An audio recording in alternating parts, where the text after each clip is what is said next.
നമസ്കാരം, മെട്രോ മാറ്റിനിയിലേക്ക് സ്വാഗതം. Mini screen പ്രേക്ഷകരുടെ ഇഷ്ടതാരങ്ങളിൽ ഒരാളാണ് താര കല്യാൺ. ടെലിവിഷൻ പരമ്പരകളിൽ നിരവധി ശ്രദ്ധേയ കഥാപാത്രങ്ങളെ താരം അവതരിപ്പിച്ചിട്ടുണ്ട്.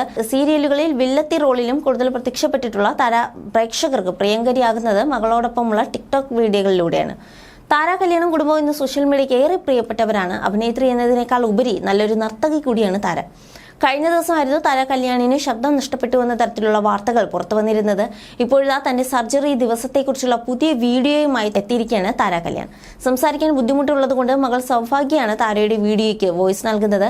ഇപ്പോൾ സർജറി ദിവസത്തെ വീഡിയോയിൽ അമ്മയ്ക്ക് BP ഷുഗറും ഒന്നുമില്ലായിരുന്നു എന്ന് സൗഭാഗ്യ പറയുന്നു. രോഗത്തെക്കുറിച്ച് ചെയ്യാൻ പോകുന്ന ട്രീറ്റ്മെന്റ് കാര്യങ്ങളും ഡോക്ടർ വിശദമായി പറഞ്ഞു തന്നിരുന്നുവെന്നും പറയുന്നുണ്ട്.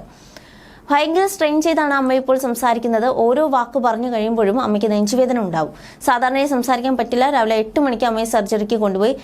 സിമ്പിൾ പ്രൊസീജിയർ ആണ്. 1 മണിക്കൂർ നേരമേ ഉണ്ടാവുകയുള്ളൂ. പക്ഷേ 7 മണിക്കൂറോളം ഒബ്സർവേഷനിൽ ഇരുന്നിട്ട് മാത്രമേ റൂമിലേക്ക് മാറ്റുകയുള്ളൂ. എല്ലാം ഭംഗിയായി കഴിഞ്ഞിട്ടുണ്ട്. ഇതോടുകൂടി ഒരു വലിയ കടമ്പ കഴിഞ്ഞു എന്ന് വിശ്വസിക്കാനാണ് ആഗ്രഹം. ഇതൊരു പെർമനന്റ് പ്രൊസീജിയർ ആണ് ചെയ്തിരിക്കുന്നത്. ഡോക്ടർ പറഞ്ഞിരിക്കുന്നത് 90% ആളുകളിലും ഇത് സക്സസ് ആവുമെന്ന് തന്നെയാണ്. ഒരു 10% ആളുകൾക്ക് മാത്രമാണ് ഈ സർജറി അത്ര എഫക്റ്റീവ് ആകാതെ പോകുന്നത്. ഞങ്ങളുടെ പ്രാർത്ഥന ആ 10% വരരുത് എന്നാണ്. സൗണ്ട് തിരിച്ചു കിട്ടട്ടെ എന്ന് സൗഭാഗ്യ പറയുകയാണ്. വോയിസ് ഡിസോർഡറായ സ്പാസ്മോഡിക് ഡിസ്ഫോണിയ എന്ന ആരോഗ്യ പ്രശ്നത്തെ തുടർന്നാണ് അമ്മയുടെ ശബ്ദം നഷ്ടപ്പെട്ടതെന്ന് സൗഭാഗ്യ കഴിഞ്ഞ ദിവസം ഒരു വീഡിയോയിലൂടെ പറഞ്ഞിരുന്നു. 3 ആഴ്ചയ്ക്ക് ശേഷം മാത്രമേ അവളുടെ ശബ്ദം തിരികെ ലഭിക്കൂ എന്നും സൗഭാഗ്യ പറഞ്ഞിരുന്നു. തലച്ചോറിൽ നിന്നും വോക്കൽ കോഡിലേക്ക് നൽകുന്ന നിർദ്ദേശം അബ്നോർമൽ ആവുമ്പോൾ സംഭവിക്കുന്ന അവസ്ഥയാണിതെന്നും സൗഭാഗ്യ പറഞ്ഞിരുന്നു. സംസാരിക്കുമ്പോൾ അമ്മ ഒരുപാട് സ്ട്രെയിൻ ചെയ്യുന്നുണ്ട്. നമ്മളെ പോലെ ഈസി അല്ല. തൊണ്ടയിൽ ആരോ മുറുക്കി പിടിച്ചിരിക്കുന്നത് പോലുള്ള ഒരവസ്ഥയാണ്. സ്ട്രെയിൻ ചെയ്യുന്തോറും അത് കൂടി വരുമെന്നാണ് സൗഭാഗ്യ പറഞ്ഞിരിക്കുന്നത്. എന്തുകൊണ്ടാണ് ഈ അസുഖം വരുന്നതെന്ന് ഇതുവരെ കണ്ടുപിടിച്ചിട്ടില്ല. അതുകൊണ്ട് തന്നെ അതിനുള്ള മരുന്നുമില്ല. ഈ അവസ്ഥയിൽ നിന്നും പുറത്തു കിടക്കാൻ 2 വഴികളാണുള്ളത്. അതിലൊന്ന് ബോട്ടക്സ് ആയിരുന്നു.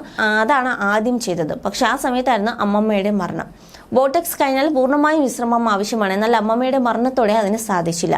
മരണം അറിഞ്ഞു വന്നവരോട് സംസാരിക്കാതിരിക്കാൻ പറ്റില്ലായിരുന്നു. വീണ്ടും സ്ട്രെയിൻ ചെയ്ത് സംസാരിച്ചതോടെ ആ അവസ്ഥ പൂർവാധികം ശക്തിയോടെ തിരിച്ചു വന്നു. പിന്നീടുള്ള ട്രീറ്റ്മെന്റ് സർജറി മാത്രമായിരുന്നു. ഇപ്പോൾ സർജറി കഴിഞ്ഞു നിൽക്കുന്ന സ്റ്റേജാണ്. ഇനി 3 ആഴ്ച കൂടി കഴിഞ്ഞാൽ അമ്മയ്ക്ക് ശബ്ദം തിരിച്ചു കിട്ടും. പക്ഷെ അത് തീർത്തും വ്യത്യസ്തമായിരിക്കും. ശബ്ദം തിരിച്ചു കിട്ടിയാലും പാട്ട് പാടാനൊന്നും സാധിക്കില്ല. ഹൈ പിച്ചിൽ സംസാരിക്കാനോ പാട്ട് പാടാനോ പാടില്ലെന്നും പ്രത്യേകം പറഞ്ഞിട്ടുണ്ട്. പാട്ടുകാർക്കാണ് ഈ അവസ്ഥ വരുന്നത് എങ്കിൽ ട്രീറ്റ്മെന്റ് വേറെ തരത്തിലാണ്. ഇത് ഒറ്റപ്പെട്ട രോഗാവസ്ഥയില്ല. കേരളത്തിൽ തന്നെ ഈ രോഗം വന്ന പലരുമുണ്ട്. ഇതുകൊണ്ട് പേടിക്കാനൊന്നുമില്ല. ജീവൻ ഭീഷണിയുള്ള അസുഖവുമല്ല. പക്ഷെ കുറച്ച് പെയിൻഫുൾ ആണ്. സംസാരിച്ചു കൊണ്ടിരിക്കുന്ന ആൾക്കാർക്ക് പെട്ടെന്ന് അതിന് സാധിക്കാതെ വരുമ്പോഴുള്ള പ്രശ്നം ഉണ്ടാവുമെന്നും സൗഭാഗ്യ പറഞ്ഞിരുന്നു. You're watching me on metromatney.com. metromatney.com. metromatney.com. Subscribe for more videos. Subscribe for more videos. Subscribe here for more videos. Subscribe now. Thank you.